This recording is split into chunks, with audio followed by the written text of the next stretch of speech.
ពោះលោកអ្នកដែលកើតនៅក្នុងឆ្នាំមមីចាក្នុងមួយជីវិតគួរតែដាំដើមឈើ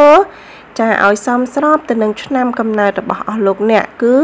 នាំមកនៅការផ្ដល់សិរីមង្គលភាពចម្រុងចម្រើនខាងលុយកាក់ចាខាងហិរញ្ញវត្ថុការងារស្នេហានិងសុខភាពឬក៏មានលៀបល្អប្រសើរកាលណាដែលមនុស្សដែលកើតនៅក្នុងឆ្នាំមមីចា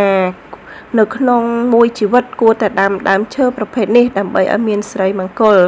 ចាការដាំដើមឈើតាមឆ្នាំកំណើតវាអាចផ្ដល់សិរីមង្គលក៏ដូចជាចម្រុងចម្រើនផ្នែកលុយកាក់ដល់លោកអ្នកផងដែរដូច្នេះខ្ញុំនឹងនិយាយពីមេធាងនៃលៀបសំណាងនៃឆ្នាំ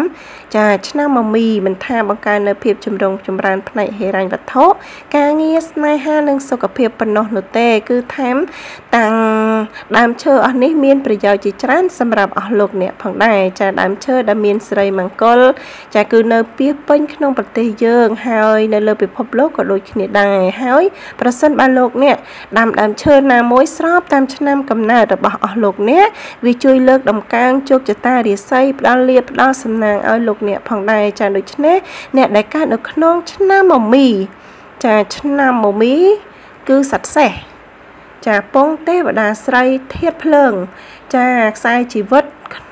ពេញមួយជីវិតនឹងចាប្រកបទៅនឹងការដាំដើមចេកចាដាំដើមចេកចាគឺល្អបំផុតសម្រាប់អ្នកដែលកើតនៅក្នុងឆ្នាំមមីចាក្នុងមួយជីវិតនឹងចាគឺលោកអ្នកគួរតែដាំដើមចេកដើម្បីជួយលើកវិស័យសិរីមង្គលចម្រុងចម្រើនផ្នែកលុយកាក់ចាចេកល្អទទួលផ្លែផល